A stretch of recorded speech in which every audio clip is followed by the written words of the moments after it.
Main Quotes presents Sun Tzu's secret quotes. Invincibility lies in the defense. The possibility of victory in the attack. Thus it is that in war, the victorious strategist only seeks battle after the victory has been won, whereas he who is destined to defeat first fights and afterwards looks for victory. Quickness is the essence of the war. There has never been a protracted war from which a country has benefited. If we know that our own men are in a condition to attack, but are unaware that the enemy is not open to attack, we have gone only halfway towards victory. A good commander is benevolent and unconcerned with fame. To fight and conquer in all our battles is not supreme excellence. Supreme excellence consists in breaking the enemy's resistance without fighting. The art of war teaches us to rely not on the likelihood of the enemy's not coming, but on our own readiness to receive him, not on the chance of his not attacking, but rather on the fact that we have made our position unassailable. The general who advances without coveting fame and retreats without fearing disgrace, whose only thought is to protect his country and do good service for his sovereign, is the jewel of the kingdom.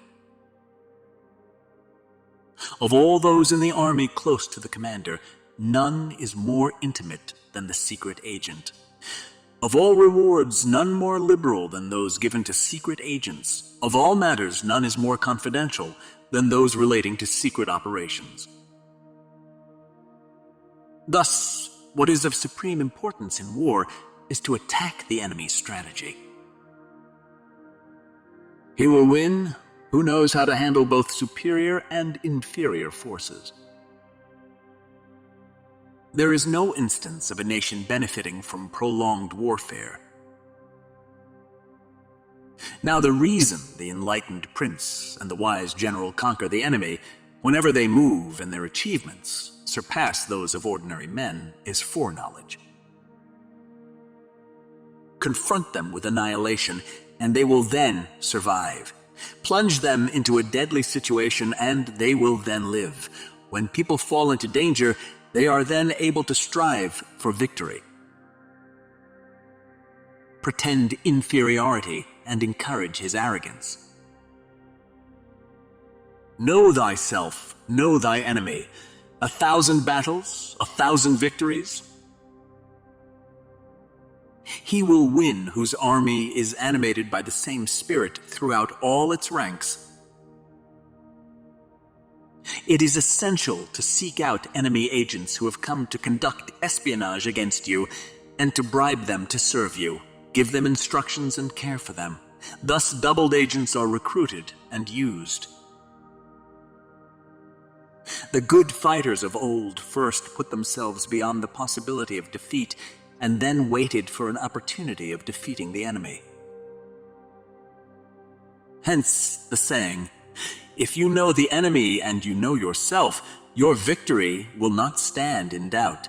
If you know heaven and you know earth, you may make your victory complete. Victorious warriors win first and then go to war, while defeated warriors go to war first and then seek to win. To see victory only when it is within the ken of the common herd is not the acme of excellence.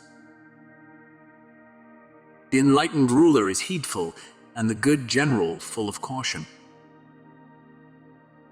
When envoys are sent with compliments in their mouths, it is a sign that the enemy wishes for a truce. Supreme excellence consists in breaking the enemy's resistance without fighting. The art of war is of vital importance to the state. It is a matter of life and death, a road either to safety or to ruin. Hence, it is a subject of inquiry which can on no account be neglected. The supreme art of war is to subdue the enemy without fighting. In the practical art of war, the best thing of all is to take the enemy's country whole and intact. To shatter and destroy it is not so good. Prohibit the taking of omens, and do away with superstitious doubts. Then, until death itself comes, no calamity need be feared. Hence, that general is skillful in attack whose opponent does not know what to defend, and he is skillful in defense whose opponent does not know what to attack. If ignorant both of your enemy and yourself, you are certain to be in peril.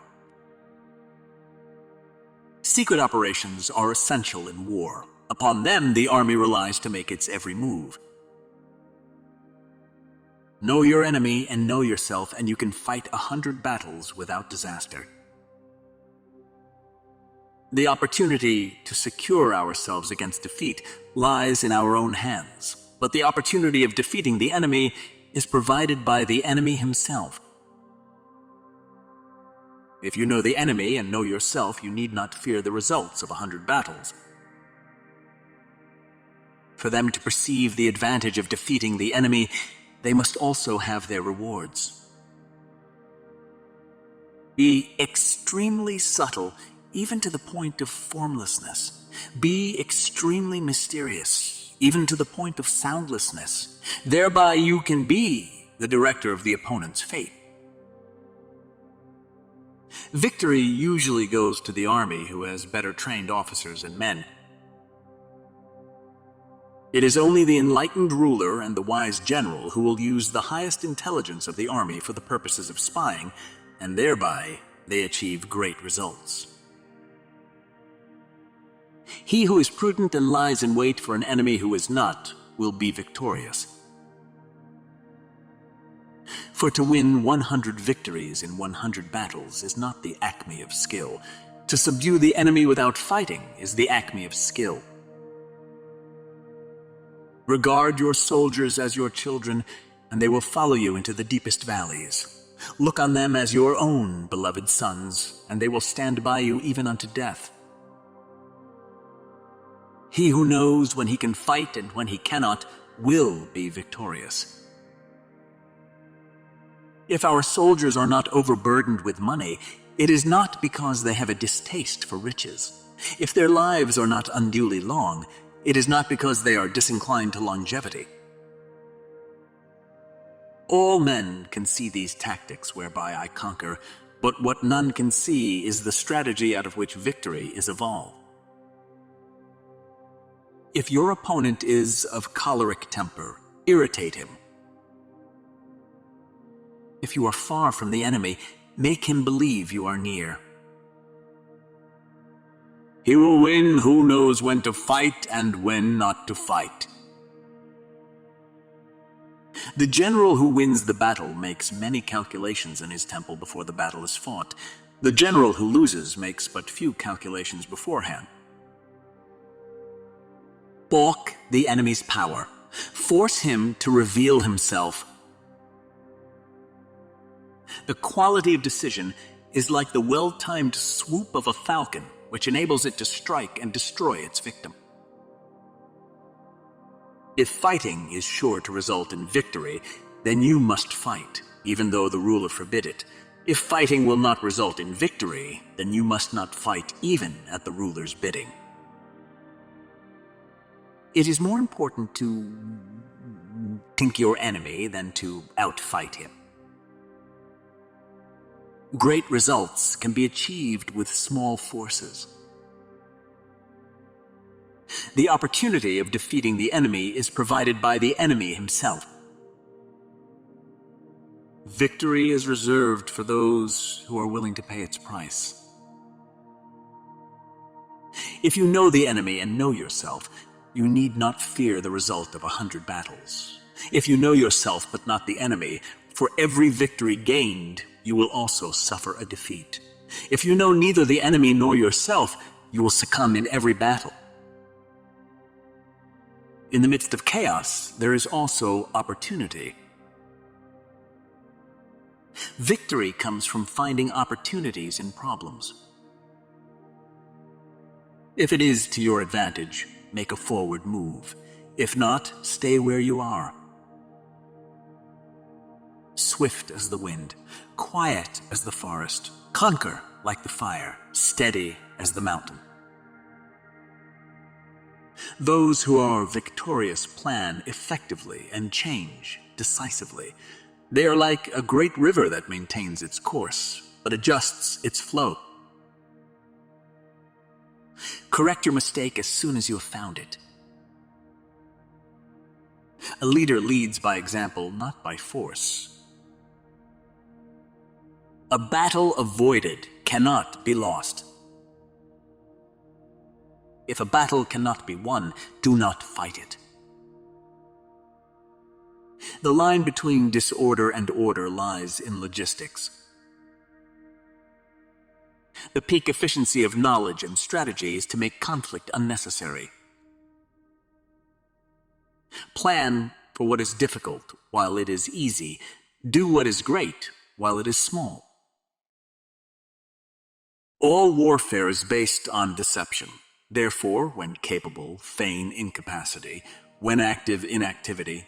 When near, make it appear that you are far away. When far away, that you are far away. That you are to lure him, feign disorder, and strike him. When he concentrates, prepare against him. Where he is strong, avoid him. Anger his general and confuse him. Pretend inferiority and encourage his arrogance. Regard your soldiers as your children, and they will follow you into the deepest valleys. Look upon them as your own beloved sons, and they will stand by you even unto death. Those who are victorious plan effectively and change decisively. They are like a great river that maintains its course, but adjusts its flow. They have form, but are formless. They are skilled in both planning and adapting, and need not fear the result of 1,000 battles, for they win in advance, defeating those that have already lost. Kill one, terrify 1,000. Opportunities increase as they are taken. Engage people with what they expect. It is what they are able to discern and confirms their projections. It settles them into predictable patterns of response, occupying their minds while you wait for the extraordinary moment, that which they cannot anticipate. In desperate position, you must fight. Sweat more during peace. Bleed less during war. If you are strong, appear weak. But if you are weak, appear strong. All war is based on deception. If your enemy is superior, evade him. When the leader is morally weak and his discipline not strict, when his instructions and guidance are not enlightened, when there are no consistent rules, neighboring rulers will take advantage of this. Strategy without tactics is the slowest route to victory. Tactics without strategy is the noise before defeat. In warfare, there are no constant conditions. He who can modify his tactics in relation to his opponent will succeed and win. When you surround an army, leave an outlet free. Do not press a desperate foe too hard. In all history, there is no instance of a country having benefited from prolonged warfare. Only one who knows the disastrous effects of a long war can realize the supreme importance of rapidity in bringing it to a close. Appear weak when you are strong, and strong when you are weak. The opportunity to secure ourselves against defeat lies in our own hands. He who knows his enemy and himself well will not be defeated easily. To not prepare is the greatest of crimes. To be prepared beforehand for any contingency is the greatest of virtues. You can prevent your opponent from defeating you through defense, but you cannot defeat him without taking the offensive.